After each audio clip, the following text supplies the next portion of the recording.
ನಮಸ್ಕಾರ ಸ್ನೇಹಿತರೆ, ಶರೀನಾ ಟಾಕ್ಸ್ ಚಾನೆಲ್ಗೆ ಸ್ವಾಗತ.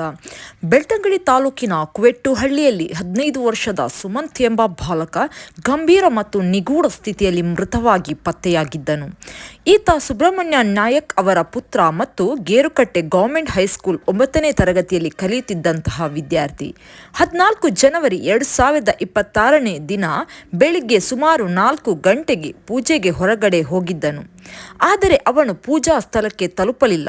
ಅವನ 2 ಗೆಳೆಯರು ಮೊದಲಿಗೆ ಅವನನ್ನು ಕಾಯುತ್ತಿದ್ದರು. ಆದರೆ ಆತ ಸೂಚಿತ ಸಮಯಕ್ಕೆ ಬಂದಿರಲಿಲ್ಲ. ಈ ಘಟನೆ ಬಗ್ಗೆ ಆತನ ಕುಟುಂಬ ಮತ್ತು ಗ್ರಾಮಸ್ಥರು ಚಿಂತೆಯನ್ನು ವ್ಯಕ್ತಪಡಿಸಿದ್ದರು. 12 ಗಂಟೆಗಳ ಹುಡುಕಾಟದ ವೇಳೆ ಸ್ಥಳದ ಹಾದಿಯಲ್ಲಿ ರಕ್ತದ ಗುರುತುಗಳು ಗಮನಕ್ಕೆ ಬಂದವು. ಪೊಲೀಸ್, ಅರಣ್ಯ ಇಲಾಖೆ, ಅಗ್ನಿಶಾಮಕ ಮತ್ತು ಸ್ಥಳೀಯ ಜನರು ಸೇರಿ ನಡೆದ ಶೋಧ ಕಾರ್ಯಾಚರಣೆಯಲ್ಲಿ ಬೆಳಿಗ್ಗೆ 11:30ರ ವೇಳೆಗೆ ಸುಮಂತ್ನ ದೇಹವನ್ನು ಆ ಕೆರೆಯಲ್ಲಿ ಪತ್ತೆ ಹಚ್ಚಲಾಯಿತು. ಈ ದೇಹದ ಮೇಲೆ ಗಾಯದ ಕೆಲವು ಚಿಹ್ನೆಗಳು ಮತ್ತು ಶಂಕಾಸ್ಪದ ಸ್ಥಿತಿಗಳು ಕಂಡುಬಂದಿತ್ತು. ಪೋಸ್ಟ್ ಮಾರ್ಟಂ ಪರಿಶೀಲನೆ ಸಮಯದಲ್ಲಿ ಅವನ ತಲೆಗೆ ಬಲವಾಗಿ 3 ಗಟ್ಟಿಯಾದ ಹೊಡೆತಗಳು ಬಿದ್ದಿದ್ದು ಕಂಡುಬಂದಿವೆ.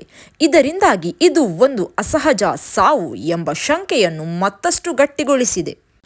ಇದರಿಂದ ಪೊಲೀಸ್ನವರು ಒಂದೇ ದೃಷ್ಟಿಯಿಂದ ಕ್ರಮ ಅವಲಂಬಿಸಿಕೊಂಡು ಇದು ಯಾಕೆ ನಡೆದಿದೆ ಎಂದು ಪರಿಶೀಲಿಸುತ್ತಿದ್ದಾರೆ. ಇದಕ್ಕಾಗಿ 4 ತಂಡಗಳನ್ನು ರಚಿಸಲಾಗಿದೆ ಮತ್ತು ಎಲ್ಲ ಸಾಧ್ಯತೆಗಳನ್ನು ಅವರು ವಿಚಾರಿಸುತ್ತಿದ್ದಾರೆ.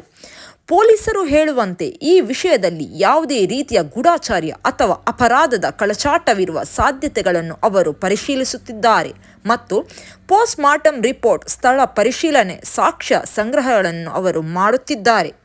ಗ್ರಾಮಸ್ಥರು ಹಾಗೂ ಕುಟುಂಬದವರು ಹೆಚ್ಚಿನ ತನಿಖೆಗಾಗಿ ಒತ್ತಾಯಿಸುತ್ತಿದ್ದಾರೆ.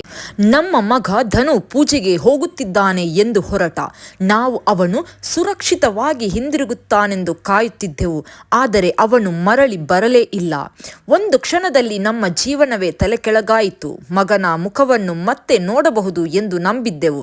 ಆದರೆ ಈಗ ಅವನ ದೇಹವನ್ನೇ ನೋಡಬೇಕಾದ ಪರಿಸ್ಥಿತಿ ಬಂದಿದೆ. ನಮ್ಮ ಮಗನಿಗೆ ಏನಾಯಿತು ಎಂಬ ಸತ್ಯ ನಮಗೆ ತಿಳಿಯಲೇಬೇಕು. ಅವನ ಸಾವಿನ ಹಿಂದೆ ಏನು ಕಾರಣ ಇದೆ ಎಂಬುದು ಹೊರಬರಲೇಬೇಕು. ಅವನು ಯಾವ ತಪ್ಪು ಮಾಡಿರಲಿಲ್ಲ. ಓದಿನಲ್ಲೂ ಆಸಕ್ತಿ ಇತ್ತು, ಪೂಜೆಗೂ ಭಯ ಭಕ್ತಿ ಇತ್ತು. ಅಂತಹ ಮಗನಿಗೆ ಯಾಕೆ ಹೀಗಾಯಿತು? ನಮ್ಮ ಮಗನಿಗೆ ನ್ಯಾಯ ಬೇಕು, ಅವನ ಆತ್ಮಕ್ಕೆ ಶಾಂತಿ ಸಿಗಬೇಕು ಎನ್ನುತ್ತಿದ್ದಾರೆ ಸುಮಂತ್ನ ಪೋಷಕರು ತೀವ್ರ ಶೋಕದಲ್ಲಿದ್ದು ತಮ್ಮ ಮಗನ ಸಾವಿನ ಹಿಂದಿನ ನಿಜವಾದ ಸತ್ಯವನ್ನು ತಿಳಿಯಲು ನ್ಯಾಯಯುತ ತನಿಖೆ ನಡೆಯಬೇಕು ಎಂದು ಮನವಿಯನ್ನು ಮಾಡಿದ್ದಾರೆ. ವೀಕ್ಷಕರೇ, ಇದು ಇಂದಿನ ಸುದ್ದಿ. ಇಂತಹದೇ ಸುದ್ದಿಗಳಿಗಾಗಿ ನನ್ನ ಚಾನೆಲನ್ನು ಸಬ್ಸ್ಕ್ರೈಬ್ ಮಾಡಿ, ಲೈಕ್ ಒತ್ತಿ, ಶೇರ್ ಮಾಡಿ ಹಾಗೂ ಕಮೆಂಟ್ ಮಾಡಿ. ಧನ್ಯವಾದಗಳು.